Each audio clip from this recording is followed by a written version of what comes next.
I say again, this is slightly different to the classic Sociocratic models, and it's mainly developed for informal groups who maybe don't always, maybe not like a company or people, where someone is already in an existing corporation or company or something. So people who are maybe voluntary, in a voluntary project, or so it's a lot less formal an environment, and therefore it requires a slightly different way of working. So I've kind of developed it mainly for that. And as we know, the key part of sociocracy is it's all about the policies. And policy meetings, when we have a meeting where everyone is present, i.e. everyone from the organisation, from the voluntary group or whatever it is, it's a really precious time because we've had a lot of, it's a time where everyone has found some time out of their really busy schedules to be present because they're passionate about your particular project. Now, if we use this time in a meeting to really, go through the kind of typical patterns that many meetings take, which is, people talking too much, agenda points not being addressed, and all these things that really drive us crazy about meetings, we've really missed an opportunity to really bring our project together and really make it vibrant and really alive. So the idea is the policy meeting should be nice, short, sharp, quick, efficient, so that at the end of it, everyone thinks, wow, that was amazing, we really got something done, we're really so happy to be in this project because it's really making stuff happen. So, in order to make the policy meeting efficient, or rather, what makes a policy meeting inefficient? What is it that can slow it down? What is it? Discussions. Discussions. So if we have constant clarifications, long clarifications, especially if it's constantly, if it's really taking us away from actually being able to really make a decision efficiently, then again, it slows everything down. So how can we avoid having to have all those long discussions during the meeting? Preparing, anticipating. Yeah, anticipate it. So if everyone is aware of the policy beforehand, then we can actually make those decisions really quickly. So if everyone has enough information about each policy, and that discussion happens before the policy meeting, then all of a sudden the policy meeting literally just need 5 minutes per policy to actually get it through. So in order to make that happen, we need certain processes. So let's imagine someone has an idea, there's an issue, there's a challenge. So so people say, hey, there's a proposal that we need to create.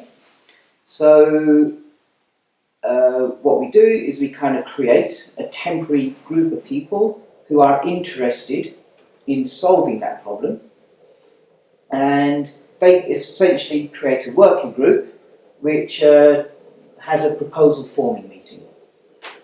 So they go away and they actually make the proposal. Yeah. But this is a small subset of the overall project. So that means there's many people who are not connected to the actual proposal, meaning they don't know the content. So typically what we do is we make sure that when a proposal is ready, it gets expressed to everyone, i.e. it goes onto an agenda. The agenda is sent out long in advance, at least a week minimum before the actual meeting, so everyone can see what agenda points or what proposals are going to be tested for consent. And if there's a proposal that you don't understand, if you read it, you think, oh yeah, that makes sense, I'm ready for that, no problem, you don't have to do anything. If it's a proposal that actually I don't really know much about finance, and so I I just trust the finance team, whatever they think is right. I trust that they've done the best intention. They put the proposal together in the best way possible for our project. So, okay, leave them. I just trust that they've done it right. So I don't need to investigate. I don't need to spend my time reading through this.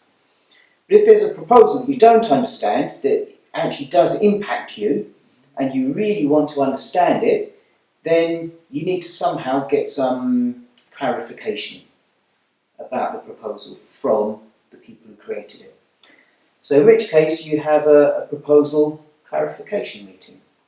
This could either be in two ways. It could be when a working group or a proposal forming group have created a proposal. They say, hey, this is it, this is the proposal, and we're going to have a meeting on Tuesday, 2 o'clock. Anyone who's interested, come to that meeting. So in other words, they can disseminate that information to many people in one go. But if you can't actually make that meeting, maybe you organise a separate conversation with one of the people who are there. So this way, as I say, there's two possible ways in which you can get connected to the proposal. So now you've got all the information, now you're ready to actually come to a meeting, and so now the meeting itself could be really nice and quick, but typically a proposal meeting can also kind of be linked with a few other things. So for example, a status meeting. Now what a status meeting is, and often this would be something that you do much more often than a policy meeting. So a status meeting is where all of the different representatives and vision upholders or operations leaders of the different subgroups come to the meeting and say, this is what's happening in our project. Very often I'll make sure that this happens just either once a week or once every 2 weeks, depending on the project, and maximum it should be for half an hour. So it's really not time consuming. This isn't a place where you have discussions. This isn't a place where you, just have a chin wag and kind of catch up with people. This is just a place where you can just quickly say, yeah, this is what's happening in my part of the project. This is the joys that we've had. These are the challenges we have, and these are some of the issues that are arising.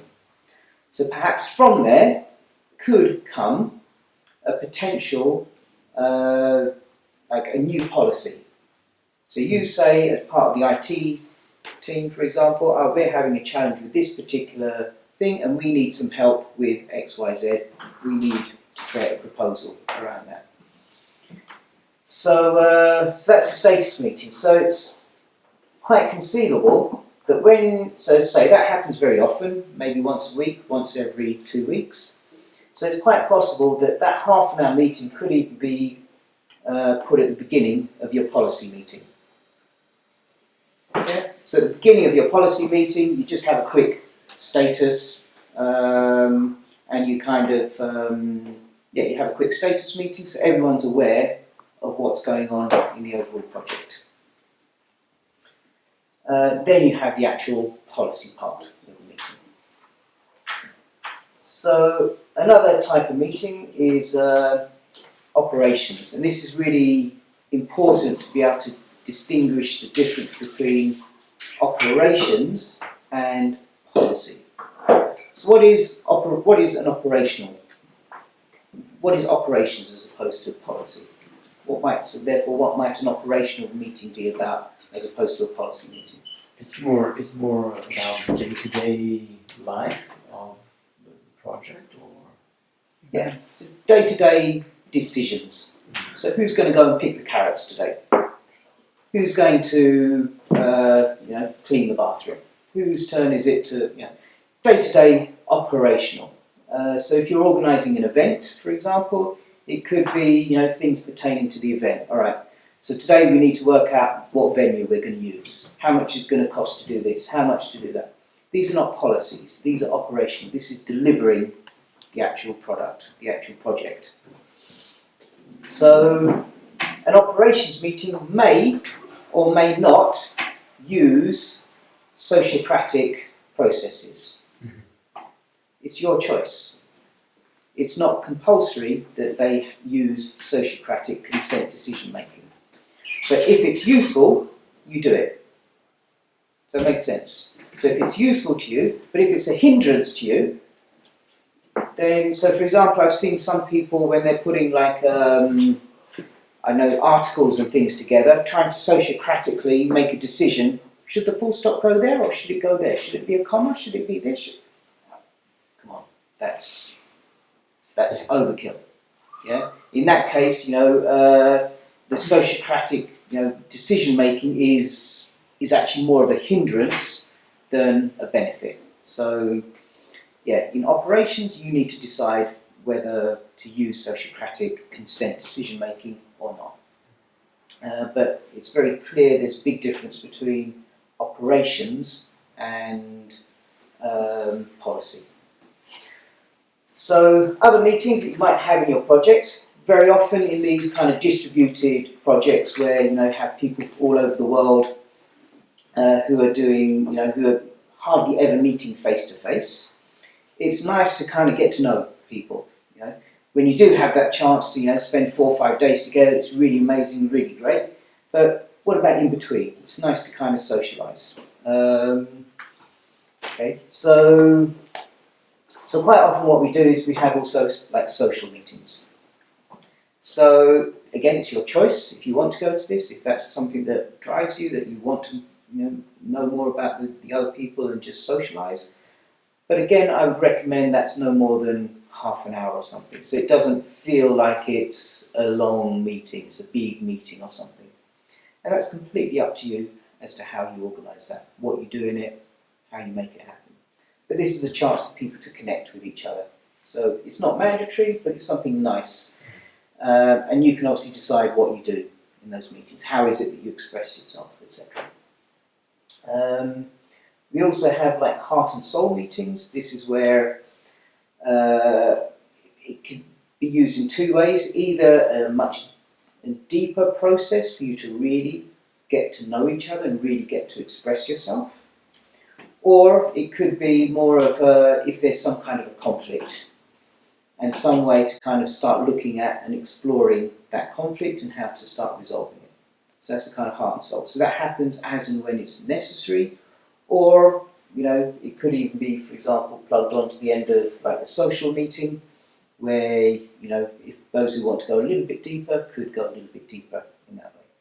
So this is often Sociocracy is kind of can be very, very logical, very kind of functional, and there's not enough kind of heart in it. There's not enough feelings, not enough opportunity to express emotions, etc. So this is where it can happen. This is where it's really open to that. So this is between the social and heart and soul meetings, this is where those who need more of a connection, more of a feeling kind of connection, this is where that can happen. So, okay, the last 3 ones, so we haven't covered it yet, but when someone does takes on a role, at some point it's useful to be able to review how they're doing in the role. And the key thing there is it's all about supporting that person to become better at their role. So we'll describe it, I'll go through the whole process a little bit later, but the key thing to remember is the person themselves actually runs the meeting. So they actually call the people who are going to review their performance, and they pretty much take the lead in, what have I done well, what could I do better, what plan of action could I take to actually become better at this role. So the 2 other people are there just to support you in that, just to help you become better in this particular role. So that typically is a separate meeting, that's typically just those 3 people, and we'll go through the process, but eventually, if there's like an improvement plan, then that needs to be consented to by whichever circle elected this person, so it does get to everybody else, it does need to be recorded. Also, what you find happens often in this performance review is because you're basing this performance review against the role description. So how well has this person lived up to this role description? And what you might find is actually the role description doesn't actually match up to what the person was actually doing. So in other words, the role description is not complete. So during this process, it could be that you actually create a new, or you update the role description. Say, well, actually, no, a lot of the time I was doing this, but it's not in my role description, but I found it very, very useful to this role. So this is an opportunity where you can now update your role descriptions. Role elections, which we have done, can sometimes be time consuming, they can be very quick. I would prefer to actually have a separate time for it, so I would rather avoid doing it in the policy meeting, but if it makes sense to bolt on an extra half an hour to do some role elections at the end of that meeting, fine. But often that's going to happen a lot less frequently than your policy meetings. But I would give a separate time and I would classify it as a separate meeting. And the advantage of doing it this way, so to very clearly say, right, the first half an hour is going to be like a status meeting, then the next half an hour or 1 hour will be policy meeting, and then we've got another half an hour for the role elections, means that those who are busy can pick and choose, well, which one's important to me? Rather than have to sit through the whole 2 or 3 hours, they can pick and choose, well, actually, you know, I just want to come to the policy meeting part. And the other 2 parts, it's not necessary for me because of my time restrictions. So it now makes it very clear as to when they can come and they can manage their time much better. And the last one is a working group meeting. And what this is when there's, for example, if a proposal is being made, so a kind of proposal forming meeting is a type of working group meeting. A working group meeting is where an unelected group of people just come together to do a particular action. So it could be to look at a new proposal. It could be about something else. It could be to review a proposal. It could be, you know, there's several things as to why you may just temporarily form a group. Okay, someone needs to go and gather some information about a particular subject. All right, who's interested in doing that? Oh, you, wonderful. When can you do that? Great, thank you very much. Off you go. As a little working group, you go and do your job, you come bring it back, the group disbands. So in other words, there's no vision and mission specifically for that group.